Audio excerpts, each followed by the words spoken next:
Waste Bengal के दिल में हरे भरे खेतों के बीच एक रेलवे स्टेशन है जो एक अजीब सी खामोशी में डूबा हुआ है। बेगुनकोडोर वे इसे कहते हैं, एक ऐसा नाम जो धीमे स्वर में फुसफुसाया जाता है, एक ऐसी जगह जहां समय थमा हुआ सा लगता है, एक ऐसी जगह जहां हवा अनकही कहानियों से गूंजती है। आज बेगुनकोडोर वीरान पड़ा है। इसके प्लेटफॉर्म टूटे हुए हैं और उन पर घास फूस उग आई है।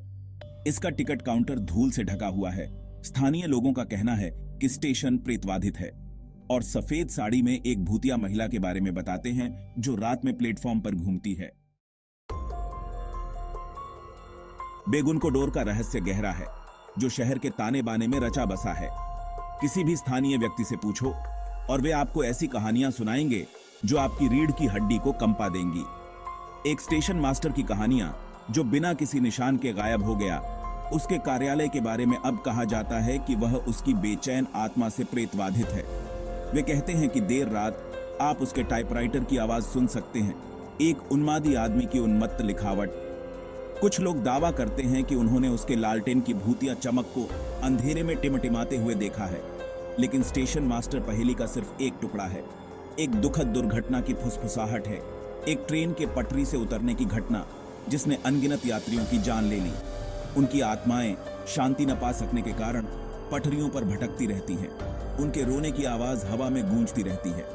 कहानियां अलग अलग हैं, हर एक पिछली से ज्यादा द्रुत शीतल। लेकिन एक बात स्थिर रहती है, यह अटूट विश्वास कि बेगुनकोडोर एक ऐसी जगह है जहां जीवित और मृत के बीच का पर्दा पतला है। बेगुनकोडोर के आसपास की सभी कहानियों में से सफेद साड़ी वाली महिला की कहानी से ज्यादा प्रचलित कोई नहीं है। कहा जाता है कि वह एक युवती की आत्मा है जिसकी स्टेशन पर असामयिक मृत्यु हो गई। कुछ लोग कहते हैं कि वह अपने प्रेमी की प्रतीक्षा कर रही थी, एक सैनिक जो युद्ध से कभी नहीं लौटा। सच्चाई जो भी हो, उसकी उपस्थिति बेगुनकोडोर में गहराई से महसूस की जाती है। प्रत्यक्षदर्शी उसे सफेद रंग की एक दृष्टि के रूप में वर्णित करते हैं। वह प्लेटफॉर्म पर चुपचाप सरकती है, उसकी सफेद पोशाक उसके पीछे बहती है। बेगुनकोडोर से होकर गुजरने वाले रेलवे ट्रैक ने अनगिनत कहानियों को देखा है, कुछ सांसारिक, अन्य रहस्य में डूबी हुई। बूढ़े लोग अजीबोगरीब घटनाओं की बात करते हैं, अस्पष्टीकृत घटनाएं जो तार्किक व्याख्या को चुनौती देती हैं। एक कहानी रेलवे कर्मचारियों के एक समूह के बारे में बताती है जो बेगुनकोडोर के पास पटरियों की मरम्मत कर रहे थे। जैसे ही सूरज डूबने लगा, उन्होंने एक ट्रेन के आने की आवाज सुनी, लेकिन कोई ट्रेन नहीं थी। कार्यकर्ता हिल गए, उन्हें यकीन हो गया कि उन्होंने कुछ अलौकिक देखा है। अपनी भयानक प्रतिष्ठा और वीरान उपस्थिति के बावजूद बेगुनकोडोर पूरी तरह से नहीं छोड़ा गया है। एक अकेला कार्यवाहक स्टेशन की तरह ही बूढ़ा और अनुभवी इसका एकमात्र संरक्षक बना हुआ है। वह प्लेटफॉर्म के पास एक छोटे से जीर्ण शीर्ण क्वार्टर में रहता है। उसका दिन स्टेशन की न्यूनतम जरूरतों को पूरा करने में बीतता है। उसने सारी कहानियां सुनी है, अलौकिकता की फुसफुसाहट जो बेगुनकोडोर से सुबह की धुंध की तरह चिपकी हुई है। वह उन्हें केवल अंधविश्वास कहकर खारिज नहीं करता है। उसने स्टेशन पर अपने वर्षों के दौरान बहुत कुछ देखा है, बहुत कुछ सुना है। वह स्टेशन की बात ऐसे करता है जैसे वह कोई जीवित, सांस लेने वाली इकाई हो। वह इसके मिजाज, इसकी खामोशियों, ऊर्जा के सामयिक विस्फोटों के बारे में बात करता है। वह दावा करता है कि उसने सफेद साड़ी वाली महिला की उपस्थिति को महसूस किया है। हवा में उसका दुख स्पष्ट है।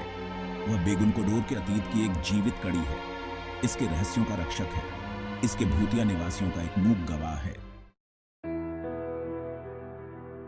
बेगुनकोडोर में कदम रखना समय में पीछे हटने जैसा है। स्टेशन एक बीते युग के अवशेष के रूप में खड़ा है। इसकी वास्तुकला इसके अतीत की भव्यता का प्रमाण है। कभी चमकीला पेंट अब फीका और छील रहा है। लकड़ी के बेंच टूटे और घिसे हुए हैं।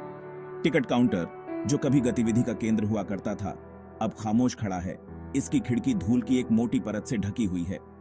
दीवार पर लगी घड़ी 6:45 पर जमी हुई उस पल की पोस्टो या नाया याद दिलाती है जब बेगुनकोडोर में समय रुक गया था। हवा सड़ांत की गंध और भूली हुई यादों के भार से भरी हुई है। खामोशी को तोड़ने के लिए सिर्फ पक्षियों की चहचहाहट और पत्तों की सरसराहट है। उनकी आवाजें सन्नाटे में गूंज रही हैं। बेगुनकोडोर एक ऐसी जगह है जहां अतीत सुस्त रहता है। इसकी उपस्थिति हर चरमराते कदम, टूटी खिड़कियों से बहने वाली हवा के हर झोंके में महसूस होती है। गायब हुए स्टेशन मास्टर की कहानी शायद बेगुन कोडोर की सभी कहानियों में सबसे प्रसिद्ध है। वह सोमेश नाम का एक व्यक्ति था जो रेलवे कंपनी का एक समर्पित और मेहनती कर्मचारी था। उन्होंने अपने काम पर बहुत गर्व किया, यह सुनिश्चित करते हुए कि स्टेशन सुचारू रूप से चले। एक शाम जब बाहर एक भयंकर तूफान आया हुआ था, सोमेश देर से काम कर रहा था, कुछ कागजी कार्रवाई पूरी कर रहा था। बाहर हवा चल रही थी, उसके कार्यालय की खिड़कियां खड़खड़ा रही थीं। बत्तियां टिमटिमाई और बुझ गईं, जिससे स्टेशन अंधेरे में डूब गया। जब तूफान थमा और सूरज उगा तो सोमेश कहीं नहीं मिला। उसका सामान अछूता था, उसके कार्यालय का दरवाजा खुला हुआ था। स्टेशन और आसपास के इलाकों की पूरी तलाशी से कोई सुराग नहीं मिला। कुछ लोग कहते हैं कि सोमेश तूफान से पागल हो गया था और रात में इधर उधर भटक रहा था। दूसरों का मानना है कि वह बेगुन कोडोर को प्रेतबाधित करने वाली अलौकिक ताकतों का शिकार हो गया। उसकी आत्मा हमेशा के लिए स्टेशन से बंध गई। 8वां भाग, अतीत की गूंज। बेगुन कोडोर की कहानियां केवल स्टेशन तक ही सीमित नहीं है। आसपास का इलाका भी लोक कथाओं और किंवदंतियों में डूबा हुआ है। स्थानीय लोग पास के एक जंगल की बात करते हैं। उसके पेड़ मुड़े हुए और टेढ़े मेढ़े हैं, जहां कहा जाता है कि आत्माएं घूमती हैं। वे पास के एक गांव के बारे में बताते हैं जिसे अस्पष्टीकृत मौतों और गुमशुदगी की एक श्रृंखला के बाद छोड़ दिया गया था।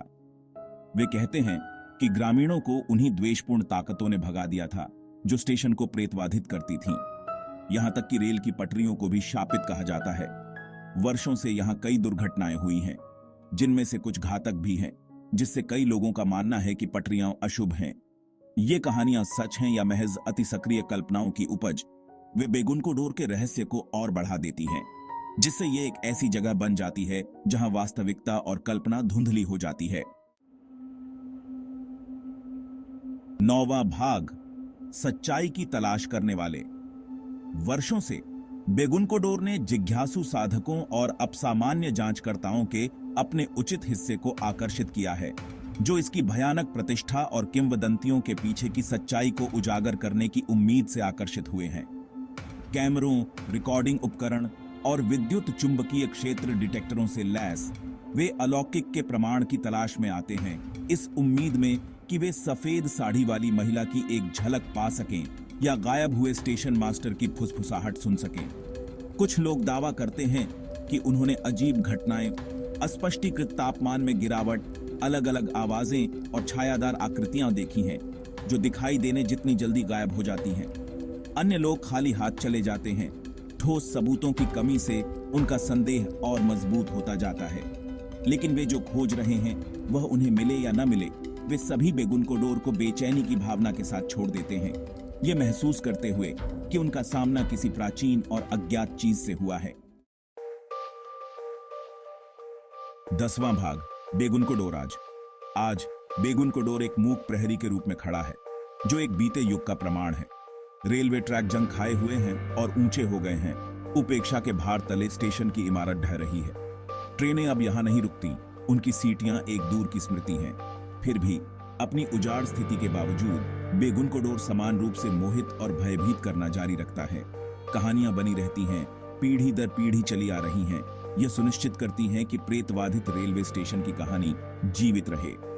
स्थानीय अधिकारियों ने स्टेशन को पुनर्जीवित करने, उसे उसके पूर्व गौरव को बहाल करने के लिए कई प्रयास किए हैं, लेकिन इन प्रयासों को अंधविश्वासी स्थानीय लोगों और उन लोगों दोनों के प्रतिरोध का सामना करना पड़ा है जो मानते हैं कि बेगुन कोडोर को अछूता छोड़ दिया जाना चाहिए।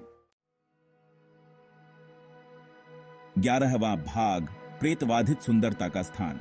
बेगुन कोडोर रेलवे स्टेशन एक पहेली बना हुआ है, एक ऐसी जगह जहां अतीत और वर्तमान टकराते हैं, जहां प्राकृतिक और अलौकिक आपस में जुड़े हुए हैं। यह भूतिया सुंदरता का स्थान है। इसकी जीर्ण शीर्ण भव्यता समय के निरंतर मार्च की एक कठोर याद दिलाती है। कोई व्यक्ति अलौकिक पर विश्वास करता है या नहीं, बेगुन कोडोर में व्याप्त भयानक माहौल को नकारना असंभव है। यह एक ऐसी जगह है जो आपके जाने के लंबे समय बाद तक आपके साथ रहती है। इसकी कहानियां आपके दिमाग में गूंजती रहती हैं। इसकी छवियां आपकी याददाश्त में अंकित हो जाती हैं।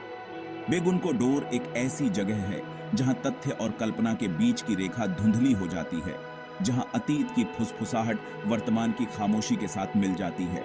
एक ऐसा अनुभव पैदा करती है जो अस्थिर और अविस्मरणीय दोनों है।